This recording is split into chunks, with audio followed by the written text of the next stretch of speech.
ආයිබෝවන් කොහොමද ඔයාලට අපේ මහුම් පන්තිය YouTube channel එකට ඔයාලව සාදරයෙන් පිළිගන්නවා.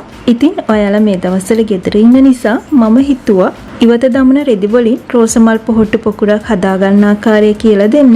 ඉතින් අවශ්‍ය ද්‍රව්‍ය විදිහට ඉවත දමන රෙදි කැබලි පාට දෙකක් ගන්න, එකක් පොහොට්ටුව හදන්න, අනිත් එක කොළ පාටින් අපිට කොළ දාන්න. ඒ වගේම මල් පොහොට්ටුව පුරවන්න පරණ රෙදි කෑලි, පුළුන් හෝ පැඩින් පාවිච්චි කරන්න පුළුවන්.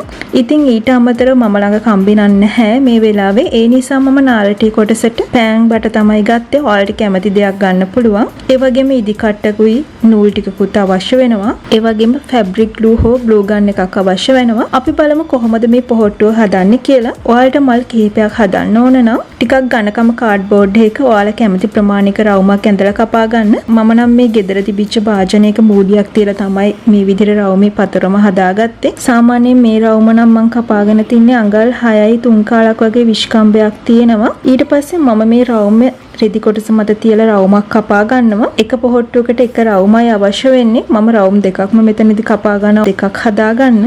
ඊට පස්සේ මේ ආකාරයට පතරම රෙද්ද මත තියලා පින් කරගෙන මම රවුම කපා ගන්නවා.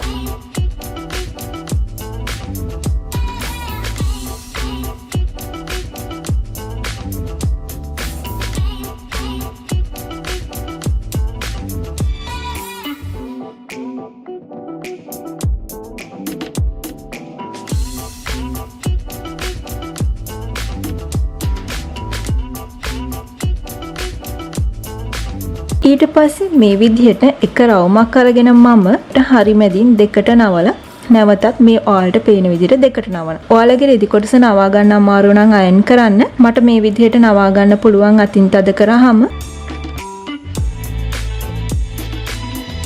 ඊට පස්සේ මේ විදිහට ඉදි කට්ටට රෙද්දට ගැලපෙන පාටින් නූල් දාලා අනිවාර්යයෙන්ම දෙපටක් දාගන්න.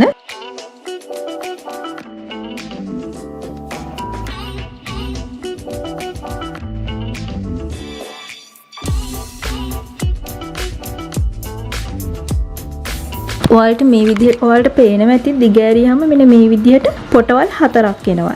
ඒ එක පොටක් ඇතෑරලා අපි කාලක් වගේ පහලින් මේ විදිහට මහගෙන යනවා. ඉතින් නූල ආරම්භ කරද්දී ඔයාලා ගැටේ ඇතුළට දාගන්න එළියට පේන්නේ නැති වෙන්න.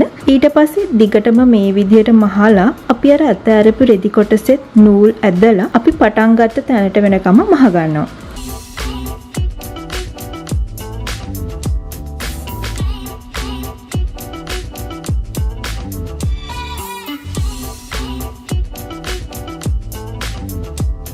ඊට පස්සේ මේ ආකාරයට ඉදිකට තියෙද්දිම අපි අතින් හදා ගන්නවා. වටේ රැලි පොඩියට තියලා මේ විදියට පොහොට්ටුව වහ ගන්නවා.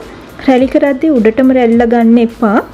යටින් පොඩි පොඩි රැලි තියාගෙන පොහොට්ටුව අතින් මේ ආකාරයට ඔයාලා පොහොට්ටුවේ හැඩය ගන්න. ඊට පස්සේ නැවතත් රැලි කරපු එක ඈඩ් කරලා ඔයාලා පුරවන්න ගත්ත දේ දාගන්න. මම ඉතින් පැඩින් ටිකක් තියෙනවා මම ඒ ටික දාගන්නවා. ඉතින් ඔයාලට පැඩින් ඉතා සුළු මුදලකට පමුණුවෙන් ගන්න පුළුවන්. මම මේ අරගෙන තියෙන ඉතුරුණු පැඩින් වෙනම කිරලා විකුණන තැනකින්. ඉතින් හරිම සුළු මුදලකට ඔයාලට ගන්න පුළුවන්. ඊට පස්සේ අවශ්‍ය ප්‍රමාණයට පුරවලා අපි පොහොට්ටුව මේ ආකාරයට වහගන්නවා. වහගනිද්දි නාරටිය දාන්න ඇතුළට පොඩි ඉඩක් තියාගන්න මේ ආකාරයට.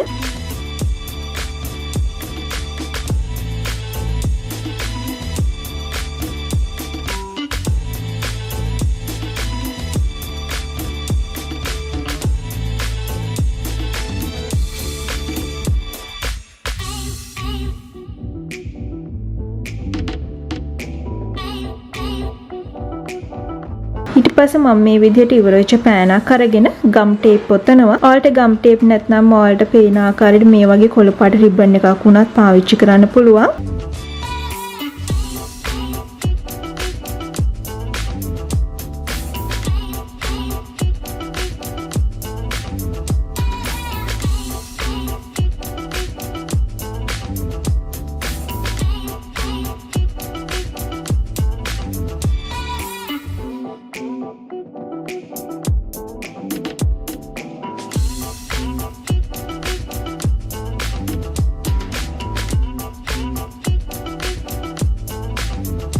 මම මේ විදිහට ටේප් එක ඔතලා අග පොඩ්ඩක් ගැලවෙන වගේ නිසා ග්ලූ ගන් එකෙන් පොඩක් අලව ගන්නවා. ඇත්තටම ග්ලූ ගන් එකත් ලොකු මුදලක් වෙන්නේ නැහැ. ඉතින් පාවිච්චියත් ලේසි. ඔයාලට විවිධ නිර්මාණ කරද්දී ග්ලූ ගන් එකෙන් පහසුවෙන් කරගන්න පුළුවන්. ඉතින් ඇත්තටම ළඟ තියාගත්තට පාඩුවක් වෙන්නේ නැහැ. නැත්නම් ෆැබ්‍රික් ග්ලූ උනත් මෙතනදී ප්‍රශ්නයක් නැහැ. ඊට පස්සේ මම මේ විදිහට මුදුනේ ගම් ටිකක් ගාලා පොඩ්ඩක් ඇතුළට මේ විදිහට දාලා නූල වටේට පොඩ්ඩක් මහලා ඉදිකට්ට පොහොට්ටුවෙන් ඉවත් කරගන්නවා. ඉතින් ඇත්තටම හරිම ලේසි මේ පොහොට්ටුව නිර්මාණය කරන්න.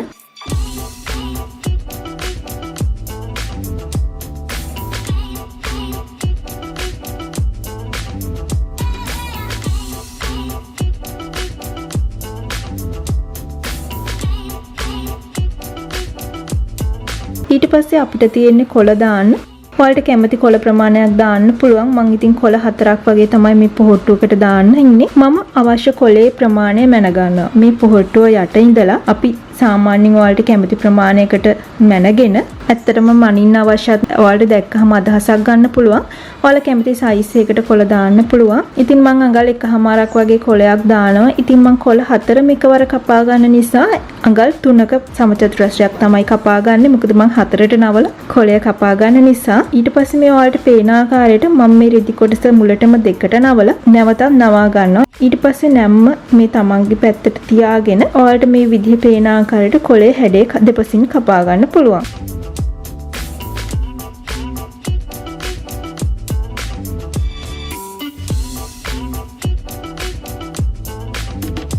ඒ වගේම මැදින් නාරටිය දාන්න ඕන නිසා පොඩ්ඩක් මැදින් කපන්න.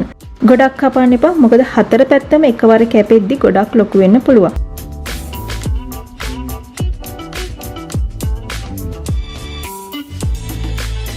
ඊට පස්සේ මේ ආකාරයට ඇතුළතින් දාලා කොළ 4 ගම් ගාලා අලව ගන්නවා.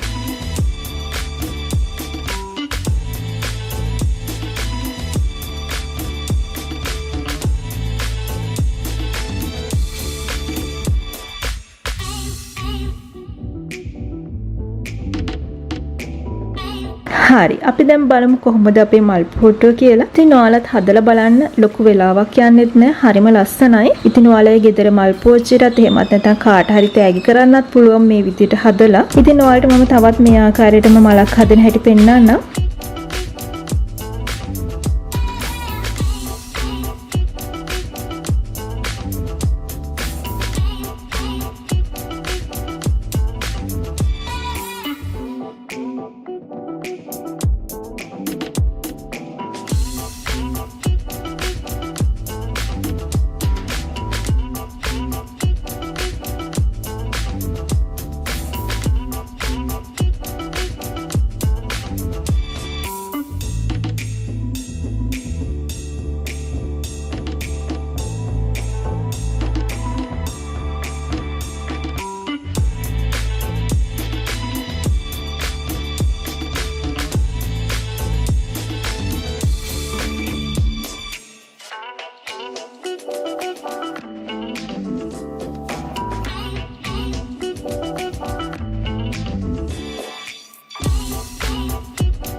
ඉතින් මං හිතනවා ඔයාලට අද මේ පාඩම තේරුණා කියලා. ඔයාලත් උත්සාහ කරලා බලන්න. හරිම ලේසි මල් පොහට්ටු හදන්න.